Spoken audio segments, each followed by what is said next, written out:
So this is the 11th time in 13 days that I've been wired up and ready to go again. And it's been a great joy and a blessing. I'm very grateful to His Grace Bishop Silouan for inviting me, because I have been immensely enriched by my time with you, with your clergy, with the faithful. And I'm grateful to God for many things that I've learned, and I hope to God that whatever I've offered, it's been of God and not of myself, that it is God's holy ones that have been speaking, because I have nothing, but the church offers everything for us. Tonight I'm going to start out with some personal stories, because this particular topic concerns what the work I'm doing right now in Arizona. I'm the headmaster now since this last September of a new Orthodox school, K-12, the Three Hierarchs Academy, just down the street from the monastery of St. Anthony's in Florence, Arizona. And I cannot stress enough, both from my experience but also from everything I've seen over the last 18 years in Greece, that the Orthodox school, especially for the youngest children, is one of the most important bastions and fortresses of the church going forward. It's going to be, for us, an essential element of the life of the church if we're going to survive the onslaught of secularism. I like to say in America, I don't know if you're familiar here in Australia, you've heard of the Alamo and the battle back in the 19th century, and there's an expression there that the Alamo was the last stand. And for us, the schools are our Alamo. It's our last stand against the onslaught of secularism. We are losing generations of Orthodox Christians because the educational systems in the Western world are not only not helping our children, they're designed to take our children away from us. And you have to understand this. You have to understand the history of compulsory state education for the last 200 years. I gave a lecture, it's online, if anyone wants to go more deeper into this. Compulsory state education began in the end of the 18th century, beginning of the 19th century, in Germany, contemporary Germany, and its aim was not for the formation in Christ or even the formation per se of the children, but the socialization and in particular the service of the next generation to the formation of a modern state.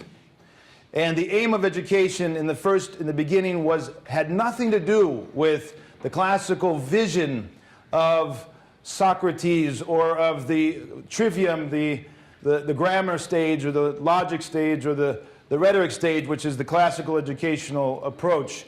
It had everything to do with creating a modern mechanized state and putting people at work for the sake of that state. And so the education was intentionally limited for the masses.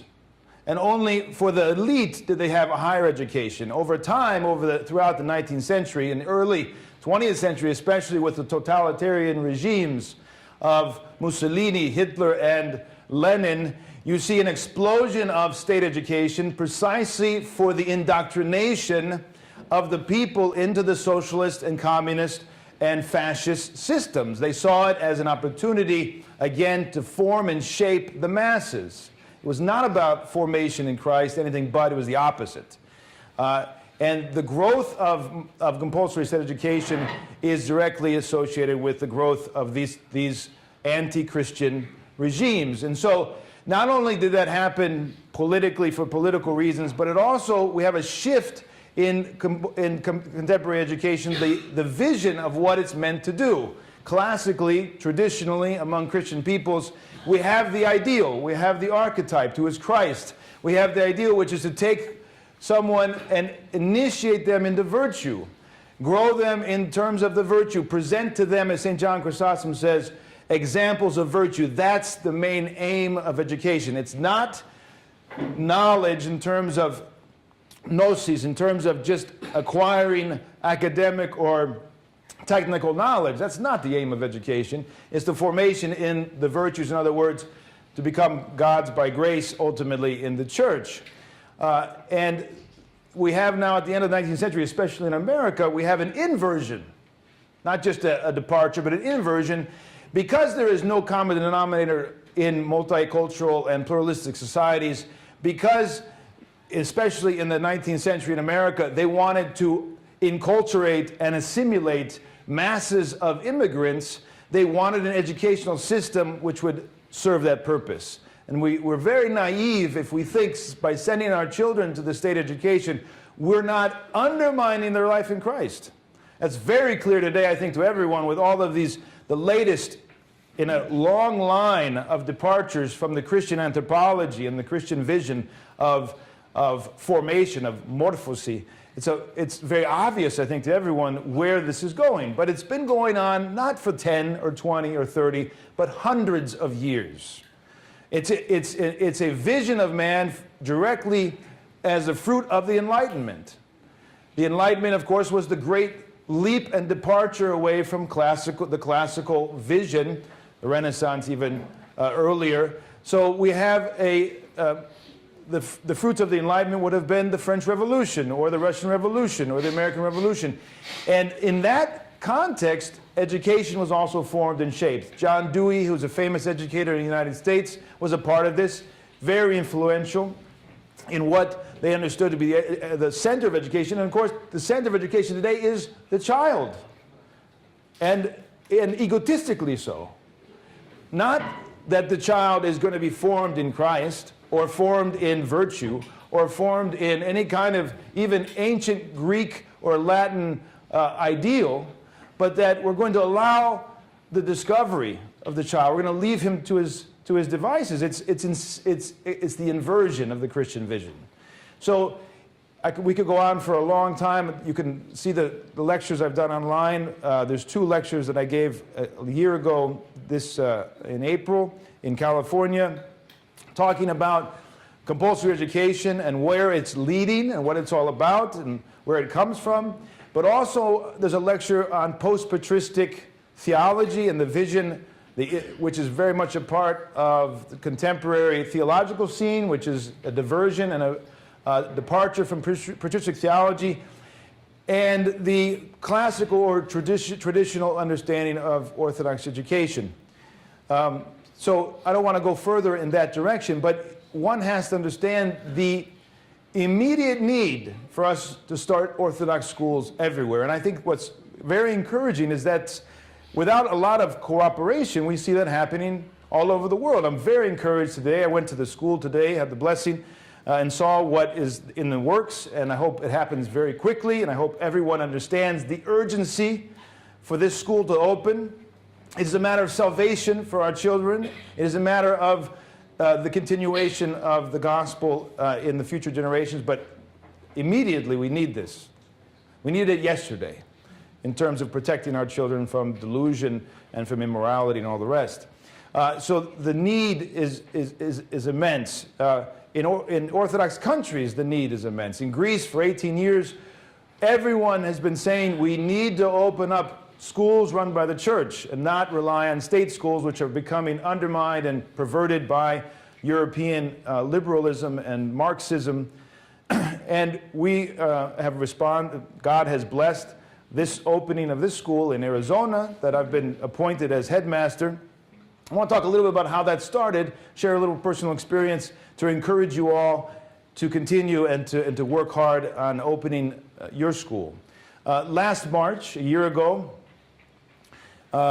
it was decided by faithful near the monastery, people who've moved from all over the United States to be close to the monastery in St. Anthony, after years of discussion, that we need to finally just leap out in faith without having everything organized, without having a lot of money, without having a lot of ideas of who's going to teach, and literally just leaping out in faith and saying, let's do this. And they began in March.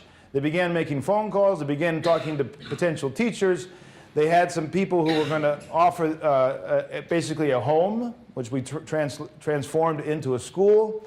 and very quickly developed whatever we could in terms of a curriculum and the books we chose, and things were thrown together in almost overnight.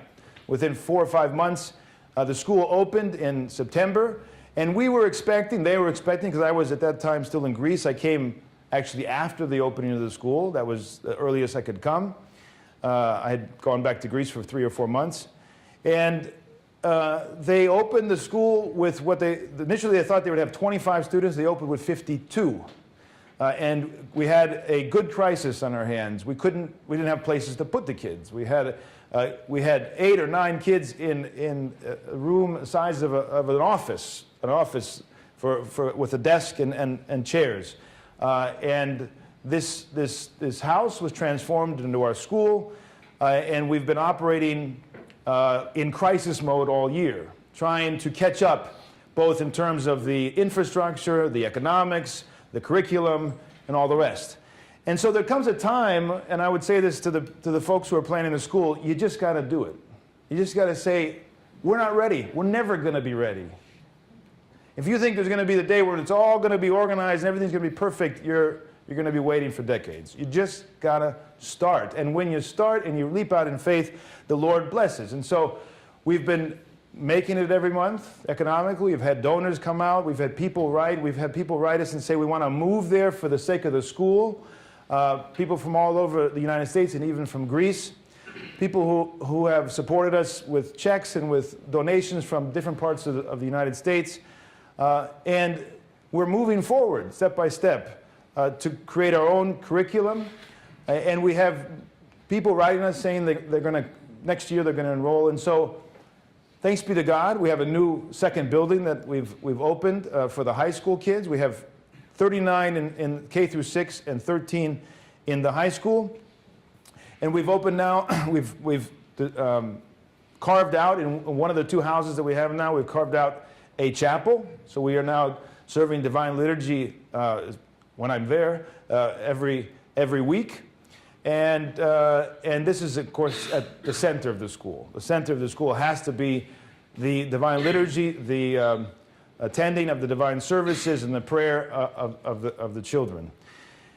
So there's no blueprint for this. I've been amazed as I get to know educators from around the world and around the country, how they've been schools like St. John of Shanghai in San Francisco, or Padilla Elementary down in Florida, or other places around the country. They're opening up the last 5 or 10 years, and no one has an Orthodox curriculum. They're literally improvising year to year. So we're pathfinders to this Orthodox education in the English language for a variety of reasons.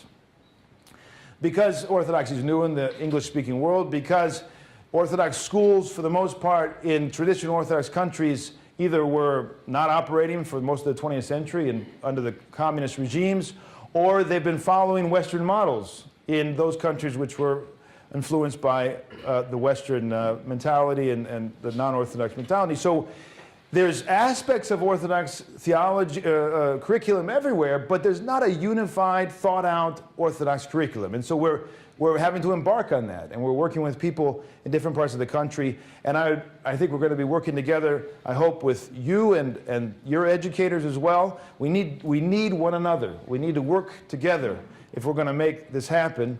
I'm very encouraged by the amount of zeal and desire on people everywhere to see the schools operate, open, and teach our children. So it's only going to get better if we just are patient and we do the work and we make progress.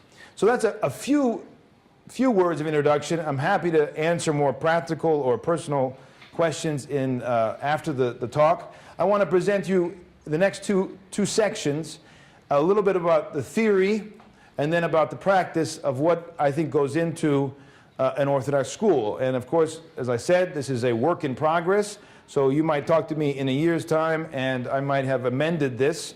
But from what I can tell, from meeting and talking to other educators, this is what we have at the time, for the time being. As I said, there's two schools of thought in terms of education. There's the public Western model that has essentially been developed since the Enlightenment, especially over the last 150 years, which is definitely not an expression of the Christian vision, and that is something that we don't want to follow and we reject. And there's the classical education, which was formed structurally from the time of the ancient Greeks and was consistent throughout all of the Eastern Roman Empire, and it was picked up in the West as well. So structurally, we have some similarities with classical education in the West, but in many other ways, the classical education movement, which is very much alive today in America, it's been a renaissance in the last 25 years. There's hundreds and hundreds of schools that have opened up by Roman Catholics and Protestants in rejection of the public vision, the state schools, and they're projecting a classical education. I'm going to talk a little about what that is and what we don't like about it. Because again, the Orthodox vision is unique. It's not just a, as they would say, some people would say, orthodoxy's like Catholicism without the Pope. Well, this is not classical education without, you know, a few things taken away. It's a different vision. But the closest thing to that vision right now in Western society is classical education, as it's been understood by many educators today. So we have to begin there, and again, structurally it is also akin to what we've done in the past.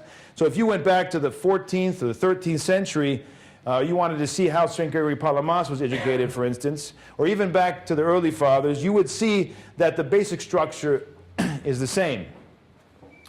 That structure is going to be, first of all, we need to say that it was all very, very intimate and like a family.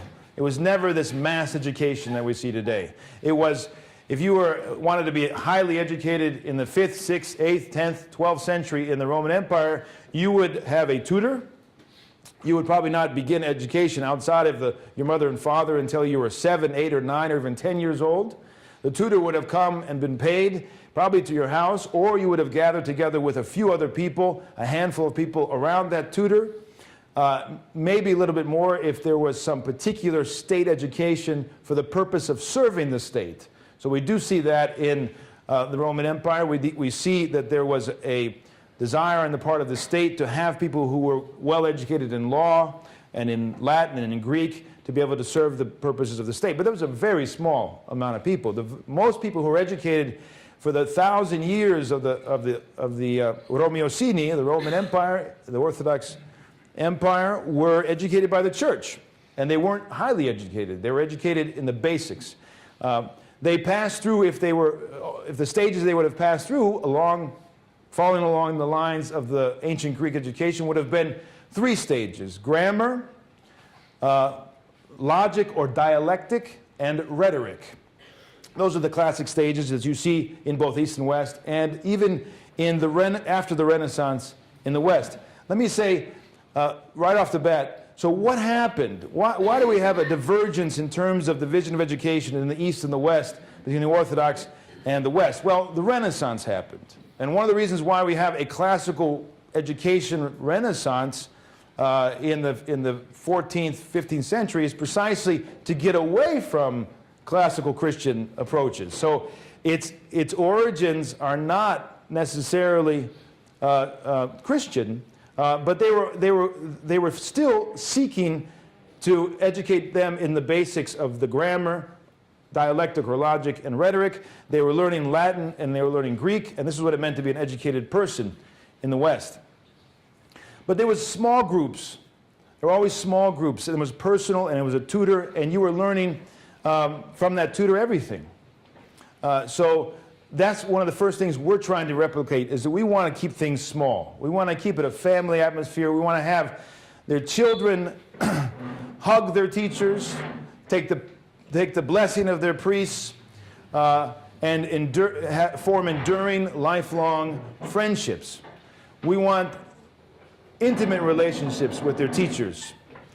And this is how, as I said, education was characterized for most of history. Small groups of determined students gathered around their tutor, learning from him not only a narrow corridor of knowledge, but lessons for all of life. The second thing that is key in a traditional classical Orthodox education is the partnership with the parents, and we also put that forward first and foremost. We understand that the person who's chiefly responsible for teaching the children, the chief pedagogue, is the parent. And we serve the parent, not the other way around. You see, in compulsory education, in state schools, in socialist settings, we have the idea that the state is responsible for the education. And so even in Greece today, it is illegal, formally, to do homeschooling, because they consider that as their responsibility, the state's responsibility. So that is something that's very different in America. In America, surprisingly so, in some ways, all 50 states have confirmed that the parents are in charge of the education of the children, and not the state. And that's why homeschooling in America is flourishing. We have 2.4 million children in America who are homeschooled. And there's a tremendous treasure of resources available online and in local communities. They're getting together. Many times Orthodox and Christian and Protestant and Roman Catholic are getting together in co-ops. They're working together to educate their children. And today we see a flourishing of online classical education sources. So you can go sign your children up, pay a fee, and you have twice a week through the internet a personal live teaching with a teacher. Could be 20, 10, 15, 30 kids in that classroom. You see online the kids who are there, their names are there. You can raise your hand and you can ask a question. You can see the teacher teach. You can see the blackboard. It's as close as you can imagine to a real classroom. They're meeting twice a week and they're doing things like logic, Latin, Greek, rhetoric, and all the other courses that one would need today in public education. And so that is happening in the tens of thousands in terms of courses being offered right now on the internet. So homeschooling is flourishing among Orthodox, Protestants, and Roman Catholics in the United States. So that is a key, if we're going to understand education properly, that the parent is going to give account at the second coming for the education of their child. It's very clear in Proverbs that you will give an account. You cannot say, well, the state took my child, I'm not responsible. That's not going to be an excuse at the second coming. You are responsible for raising your child in the fear and admonition of the Lord, and a big part of that is going to happen from the time they begin schooling until they go on to university, if they go on to the university. So we partner with the parents, and it's very important for us that we're there with them and we're close to them and they understand and they're a part of the education. Of course, that presupposes that they believe in the school and they want what we're offering. And that sometimes is a task in itself. I find myself educating or needing to educate sometimes the parents more than the children in terms of what an Orthodox school is all about. So this classical, Christian, traditional, whatever you want to call it, Orthodox education, which really is with us from at least the 4th century on, follows again this so-called trivium, this grammar, logic, rhetoric stages. The grammar stage, we'll talk about the stages in a second, but the grammar stages from ages from 5 to, or let's say 1st to 4th grade, roughly. The dialectic or logic stages from 5th to 8th grade, and then 9th to 12th would be the rhetoric stage. And we'll talk about a little bit what that means. We have that in common with everybody who's doing a classical education today. But so we would, for instance, teach something like Homer, even though the content is problematic, perhaps, in some ways. The language has always been a part of the education of all of those who were educated in the Roman Empire, including St. Gregory Palamas, because of the language. And so there are certain texts which we're going to employ in an Orthodox Christian setting with the necessary presuppositions and discernment. But in many ways, Western classical education diverged from Orthodoxy and does not express the Orthodox phronema. And it's both in terms of the end. They don't have the common end of our education, which is going to be in the context of purification, illumination, and theosis, that whole, the life of Christ, and the means, how we get there, and the sources. What are our sources? We're going to have a divergence in all three ways to a lesser or greater degree. But in both ways, we're looking for the true, the good, and the beautiful. This is the phrase used very often in classical education. The question is unpacking the true, the good, and the beautiful, what it means and how we commune with it. There we have a divergence with the West. In the West, there is the so-called great books. The great books were more or less invented and created in the early 20th century, and it is a list of what you must read if you want to be an educated person. That's how they describe it. In other words, the great books are those immensely important texts written by philosophers, literature, authors, theologians, historians, and all the rest. And that forms the core and the sources for education. The problem is in the West that those great books from the schism on are going to be books that we're not going to want to have as listed as great books for us. We're not interested in filling our kids with thought which is contrary to Christ, even if it is considered a great book. There'd be a lot more reticence on the Orthodox part of including, without discernment, all of these texts, whereas in the West, there's not that kind of discernment present many times, and so those books are included, and those ideas are discussed. Sure, we're going to encounter those, sure, we're going to debate those, but it's going to be more limited. And we have, in any case, our own great books which are ignored in the West. Our writers, which have been never understood or forgotten. So there's a gap in the West between Augustine and Aquinas, for instance. We have St. Maximus the Confessor, St. Simeon the Theologian, St. Photius the Great, which is not present in the great books in the West. Or even after the schism, totally ignored in the West, you have St. Gregory Palamas, St. Nicodemus the Hagarite, St. Seraphim of Serov, and all kinds of other writers. In Greek, you could include somebody like Papadiamantis, or in Russia, Dostoevsky, although many times Dostoevsky, you can find him in the West as well. So the sources differ. And then also our goal, our ultimate goal, and the means of attaining that differ. So we're not interested in what's called the great conversation. You know, this great conversation that's been happening in Western society between philosophers, theologians, and scientists per se. That's not our main interest, whereas that oftentimes is in the West, where they want to become a part of this great conversation of intellectuals. That's not really our goal. We want to have a great conversation, a truly great conversation, but not because we engage every prominent thinker, but rather because we are engaged by exceptionally inspired discourse of heavenly origins. The boast of Orthodox civilization is not the quantity of the works produced.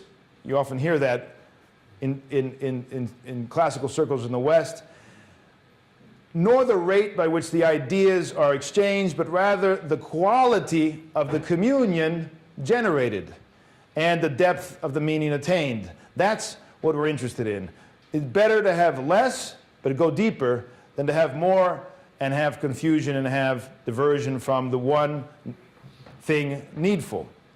So our ultimate in Orthodox, in educational enlightenment, is not merely to produce good wise men, and much less good citizens. If this were the case, we would be impoverished as Orthodox. And the incarnation would be rather unnecessary if that was the goal of our education. Just as the law was our pedagogue until faith came, so too the end of education must be initiation into the Spirit, the beginning of an endless ascent to divine humanity in the Church. Our great books could also be explained in the following way.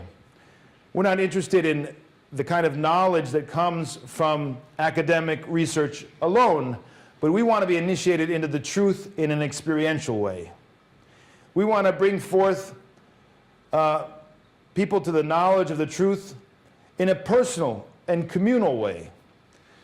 You can talk about and describe truth in many ways, beauty and goodness, through the study of the great books, but unless one is personally communing with the truth, then this beauty, this truth, this goodness that they're discovering in their reading remains in the rational realm, and it's elusive as an experience. So the heart of the Orthodox school cannot be the study of great books, but the encounter with truth incarnate in the spiritual life, in the people who are teaching the children. The most important element is who's teaching and not what they're teaching, and of course in the divine liturgy and the whole spiritual life of the community. So it's not this truth and beauty and goodness, which is the aim of classical education, is not attained primarily through the rational intellect, but through the nous, through the spirit of man. And it is clear that the means and the ends toward this are spiritual.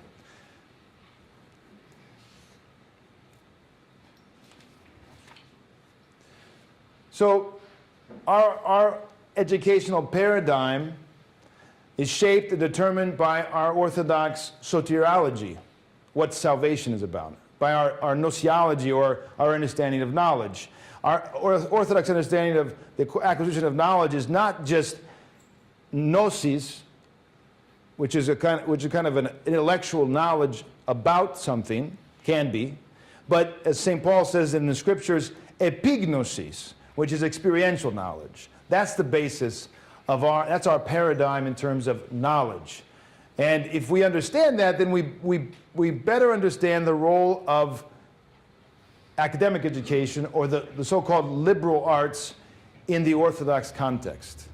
You see, it takes on a different role, it's more limited and more particular, and it works together with the development of the spirit and not apart from it. In most places, even in the best classical education, what we're talking about is an academic acquisition of knowledge and not a spiritual encounter with truth. So we'll talk quickly about the trivium, the so-called trivium, which is the Latin term for this threefold educational process that people would go through educationally, academically, in classical education. We said the first is grammar, and it comes from the Greek word grammatikos, and it means basically the art of using and combining symbols to express thought.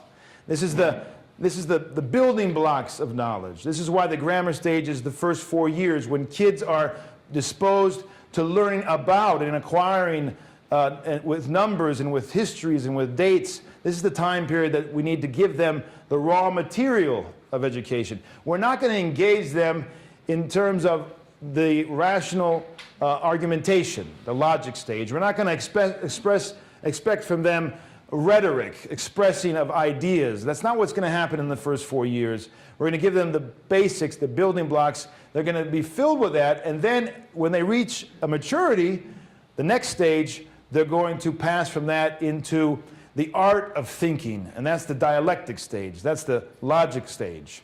So here they learn the mechanics of thought and analysis, the art of formal and material reasoning. That's the dialectic stage. We're talking about 6th through 8th or 9th grades.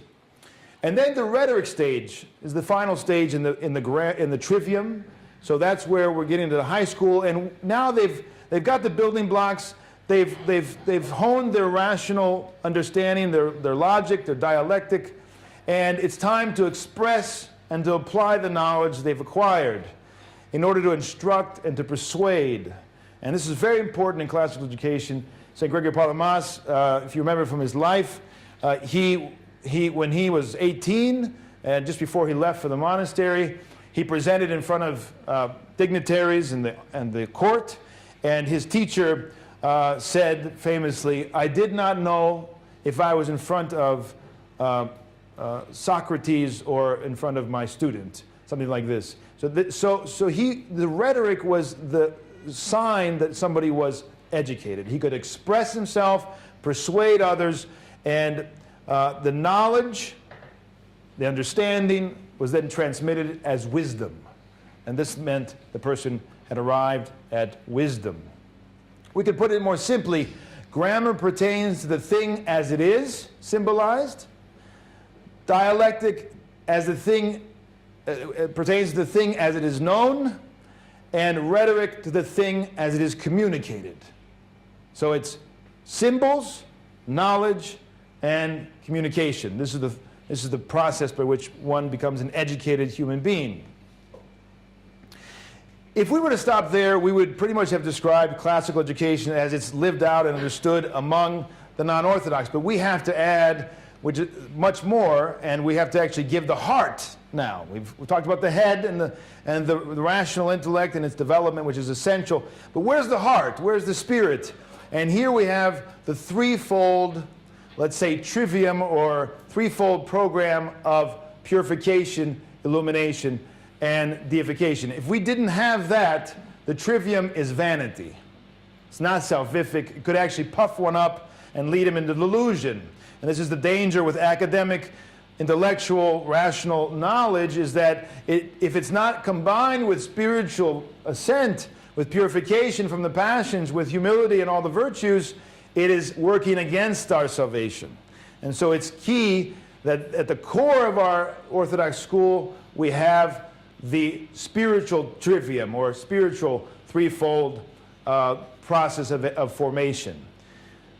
So toward achieving the overall formation of the child, and precisely because there should be no compartmentalization and thus secularization of the children's lives, the academy has to have as a central role the overall furtherance of the children's spiritual ascent. And so if you're building a school and the parents want to send their kids to this school, everyone has to be on the same page here. If they're expecting their kids to go just to a better school, a school that does things in a nice Orthodox context, but they're not expecting spiritual formation, then what are we doing? We haven't done an Orthodox school. We're not on the path of Orthodox education. The core has to be the therapy, the restoration of the spiritual, of the spirit of man, the nous of man. If the academic trivium is meant to bring the rational intellect to a knowledge of creation, the spiritual trivium is essential for the spirit of man, the nous, to come to an experiential knowledge of God. Whereas the formal schooling process of learning is necessarily limited, the process of returning to God and increasing the depth of communion with Him has a beginning, but it has no end. And therefore, the school is just the beginning of this whole process.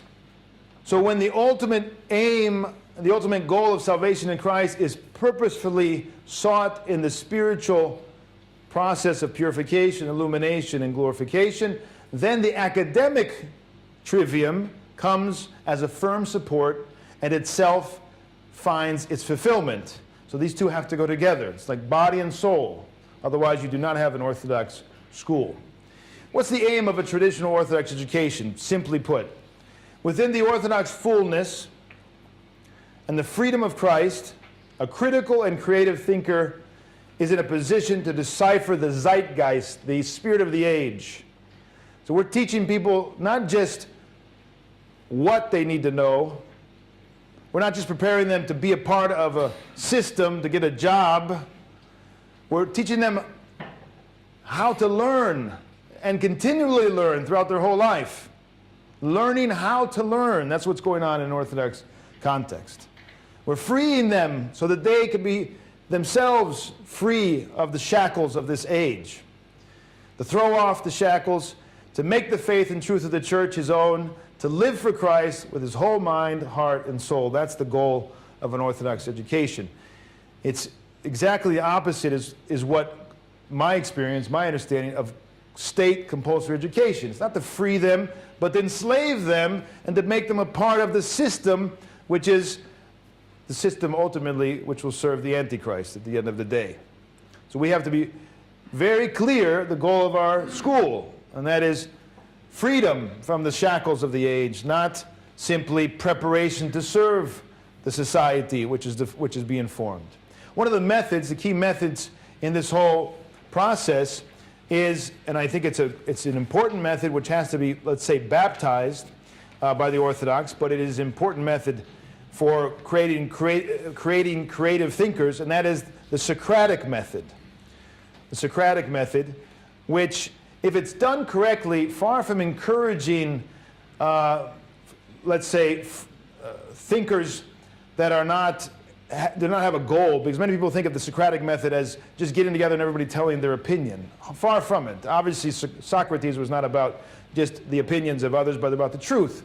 So the Socratic method is a way of taking that inner discussion that's going on in the student and directing it toward the truth. It's a methodology which is very important. Enough on the theory of the curriculum and education. Let's talk about some practical aspects, and then we can open it up for questions and answers. I'm going to give you what I think, and I'm going to take largely from an important Orthodox academic educator today. His name is David Hicks. He's written a book called Norms and Nobility. I highly recommend it. Anybody who's going to be your academic dean or chair needs to read it at their school. Norms and Nobility. He was an educator in the classical Western context for decades. He was in Athens, and then now he's back in America. He became an Orthodox Christian, I'm not sure when, maybe about a decade ago, and he's been writing and talking to Orthodox people about an Orthodox education. And so largely, I'm going to take from him because I like it, and I think it's expressive of the Orthodox phronema on this question. And he gives 7 traits of an Orthodox education, 7 traits of an Orthodox school. And here's the first. And I'm going to comment as we go, adding a few of my own thoughts. The first and most important thing, of course, are the relationships that's built in the school. And that means the teacher. The teacher is the most important. If you have a school that has teachers who are not living the spiritual life, do not have an Orthodox phronema, do not understand what the end of Orthodox education is about, you do not have an Orthodox school. The school is as good as its teachers. The school is as good as its teachers. So, the first and foremost, we have to have a faithful and spiritually mature Orthodox group of teachers. And they need to demonstrate their love in actions for the children. That's number one. Number two is that we need to develop Orthodox Christian community. It's one of the biggest missing pieces of the puzzle in our Orthodox life today. Because we live in a society which is individualistic, which is compartmentalized, which is disintegrating community. The whole structure of Western, especially America and Australia and other places, is a community that does not have roots, does not have an identity, and we are all individuals, and their community is being lost. So we have to create, the Orthodox school is a tremendous opportunity for the church to increase the community, to bind together the children from a young age in their Orthodox identity. And they must cease to exist as individuals, and their relationships with God and one another has to come alive. And that's really important. It needs to be a conscious goal of the school to create community. That's exactly what I'm seeing happen in Arizona, that immediately the school has gathered together the community. So the community was there. There were a lot of people living around the monastery, but the monastery is not a parish. So one of the things that we've seen immediately is that this missing link for all of those faithful who've come to be close to the monastery is that they have immediately an Orthodox community. And people are getting together, parents are getting together, and it's an opportunity for the parents to be catechized. It's an opportunity for the children to have guidance outside of their home by an Orthodox educator, and for that community to become a reality. So number two would have to be Orthodox community. Number three, well, before I say that, there's a wonderful historical example that Dr. Hicks mentions, and let me just share that with you. And I didn't know about this until I read his writings. In the 4th century, there was a school in Nisibis, I'm not sure how you pronounce it, It was reestablished by St. Ephrem the Syrian in Edessa after this city fell to the Persians. And the supreme authority in the school was exercised in community meetings where the students, because of their numbers, had the deciding vote and elected the educators, or the head of the educators. They handled, the people who handled, in other words, all the finances of and operations of the school, as well as the discipline. So the head of the school was the rector, the spiritual guide, and the director of studies. No one could be expelled from the school without a vote of the community. And if you just consider that a minute, this means they had a high degree of trust between teachers and students. And this was something that I think is definitely something we should imitate. The students need to be a part and feel that they own the school. They need to be a part of the school. It should not be something that they just come to and leave, and then they need to help clean up. They need to help raise money for the school. They need to be a part of the whole process. And that's a great example from church history, which I did not know about. Number 3, it is key that we have the right criteria for choosing the content or the sources that the children are going to be reading. And one of the keys here is that they have a vertical. Whatever they're going to read doesn't have to be Orthodox material. It can't be, because there's not enough Orthodox material in English language for us to provide. So we're going to be using non-Orthodox sources whether we like it or not. And the question has to be, our criteria has to be how, and on what basis do we choose what we're going to use? Well, there has to be a vertical dimension. There has to be God a part of the story, or we should not include it at all. And much of the material that's being used in contemporary education is godless. It's only horizontal. It's not vertical. So that has to be the basic prerequisite. Whatever we bring in has to be. And so there are sources out there that we can use. And we're going back in our school, we're actually doing historical research right now. I have teachers that I've given this task. They're going back to the 19th century texts. They're going back to 1840s for math texts.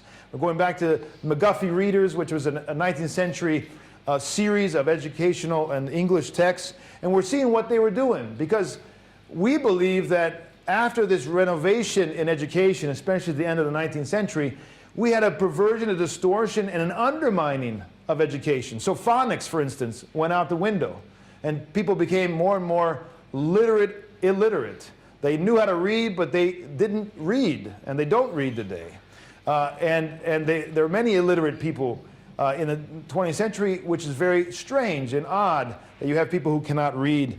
And phonics was the system in place, the way of learning how to read for young children, and we're using phonics. That's just one example. You can go back and you can see how they did mathematics. And so we're getting back to the tried and traditional and old ways of educating, and we're going to start incorporating that next year. In addition to this, a text should not, of course, celebrate sin in any way. And it should put forth the virtues. That would be other criteria for what kind of text we should incorporate in educational process. And I would say, and I would agree with Dr. Hicks, who says the same thing, but we've said this many times in our school as well, throw out textbooks. Maybe not for mathematics or science, but definitely for English, definitely for history. Throw out textbooks, get to the sources.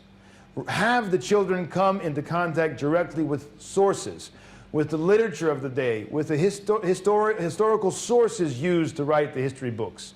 If you are teaching the children with textbooks, you have an intermediary between the child and the history or the source that you're introducing. You have, in other words, a gatekeeper who's going to keep them from a direct encounter, and that's a totally different education. So for instance, if you're reading about the Middle Ages, read about the Middle Ages. Read sources from the Middle Ages. We have that in our disposal. We don't have to have a 20th century academic who's writing about the Middle Ages teach us about the Middle Ages.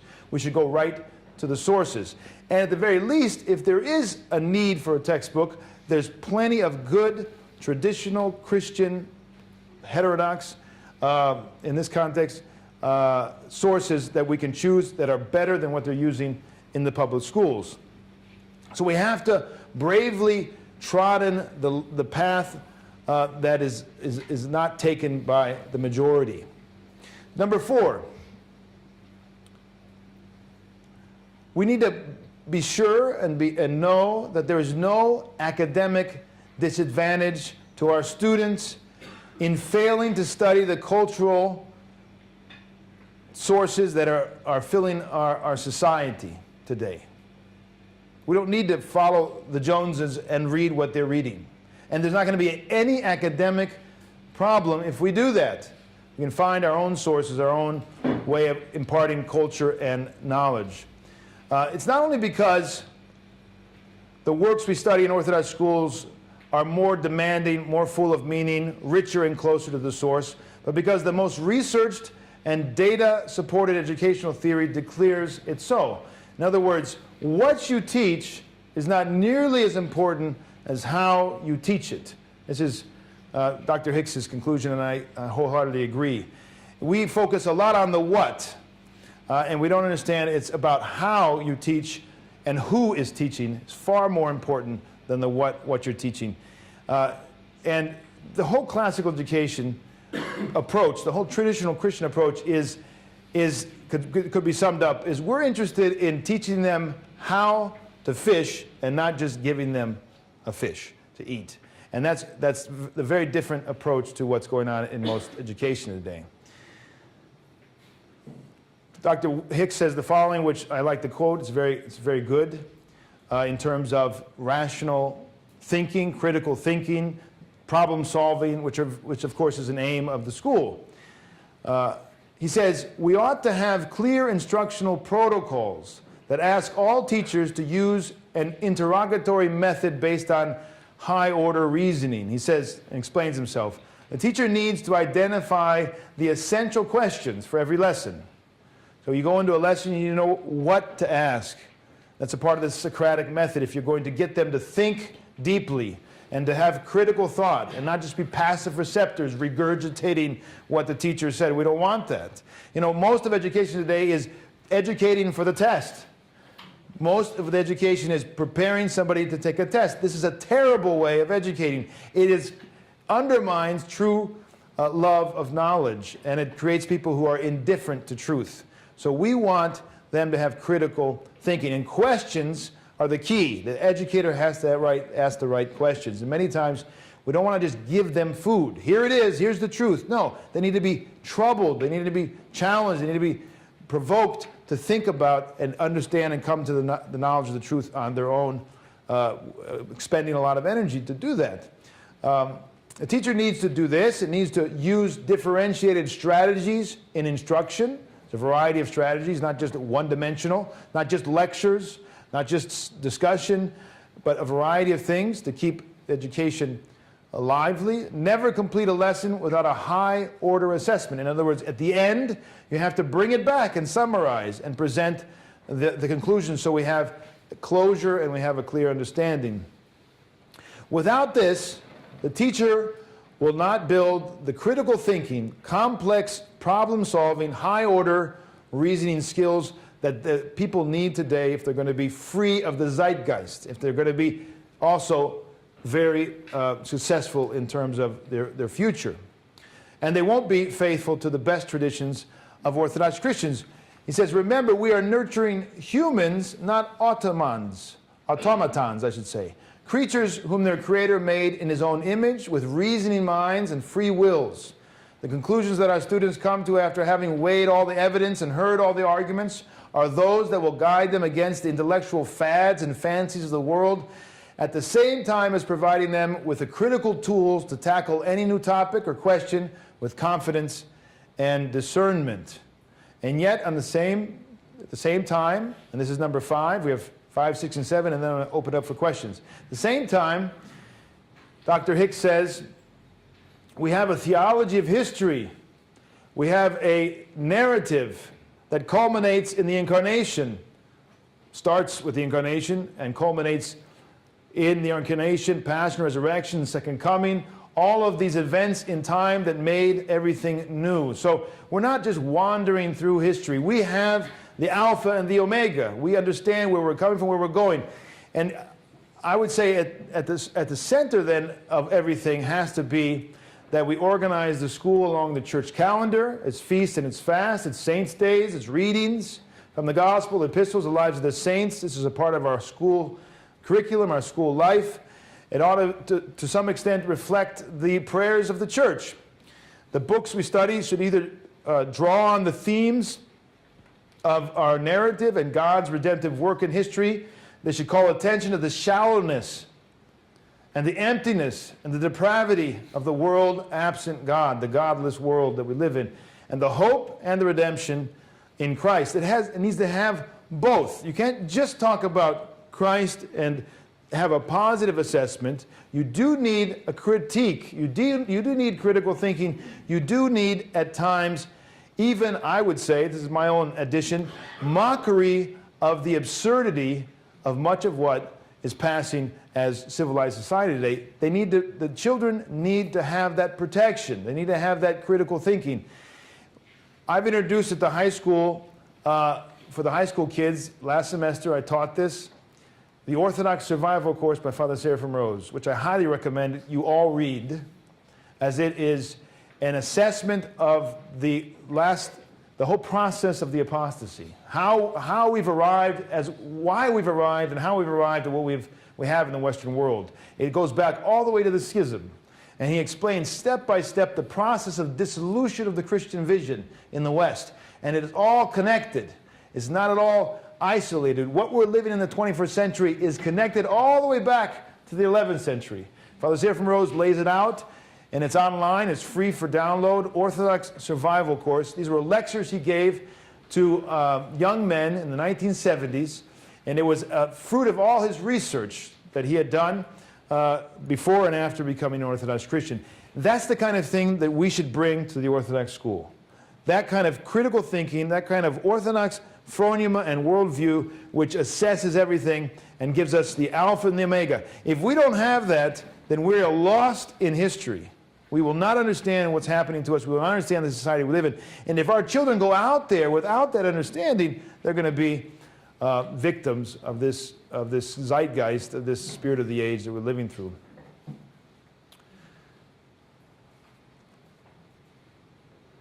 We should be very clear, Dr. Hicks says, that the state's narrative, the state school's narrative, is much more shocking, much more anti-historical than ours. Because many times people say, well, if that's what you're doing in there, this is not education, this is indoctrination. This is one of the things you might hear from somebody who talks about an Orthodox school. You're indoctrinating people. You're not allowing them to free.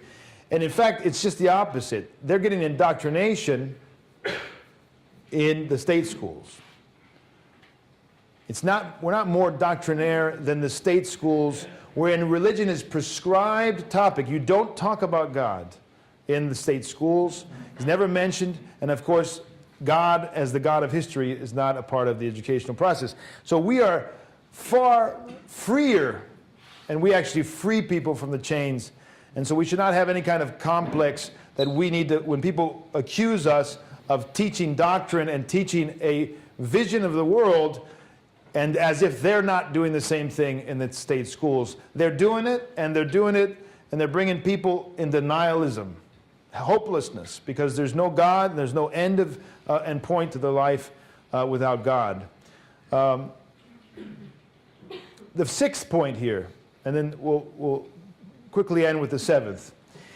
He says here, the ancient Greeks who invented the school, as you probably all know, the ancient Greeks invented the school system, education, as to say, did not distinguish in their language between education and culture. When seeing the word paideia in Greek, modern English translators have to decide from the context whether to write education or culture. It's interchangeable in Greek. That's very instructive for us. It's an important lesson. Culture is the most profound education of all. So our schools have to be about producing Orthodox culture, the Orthodox ethos, the Orthodox way of life. If all we do is give them education, and even Orthodox education, we failed. They have to go, when they go to school, they have to go and feel they're entering into a whole culture, a whole way of living and understanding, and it has to pervade everything.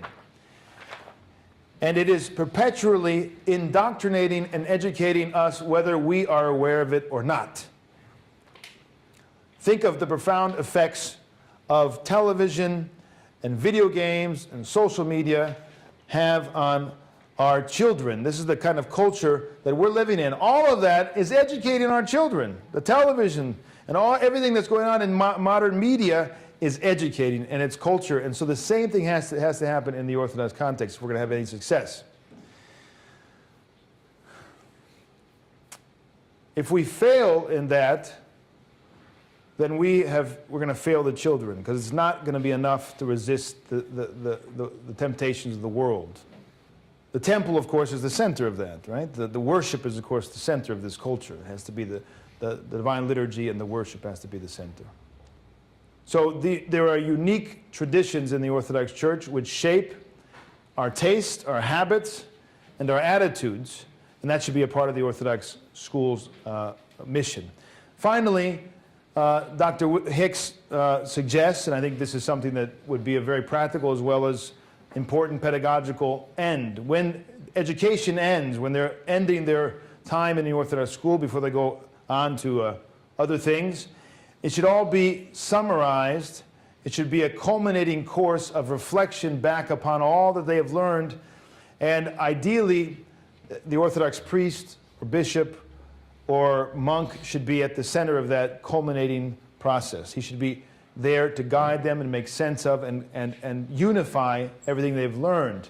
And including in that should be contact with the monastery, an essay, explaining everything they've learned. They need to summarize and look at it all as a united whole, and not as a bunch of knowledge and not as a bunch of experiences. But they need to make sense of that at the end, and that will be something that will be with them the rest of their life. So that is largely taken from Dr. Hicks, which I agree with, I appreciate, and it is very helpful for us in understanding practically what this school should be about. So hopefully I've given you a sense of the struggle of what it means to open up a school, how important it is for our church today everywhere to open up schools, what a academic curriculum would be like, what principles it would be based on, and then some practical important aspects of what an Orthodox school contains. And this can be food for thought and hopefully lots of good questions. Thank you very much for your attention.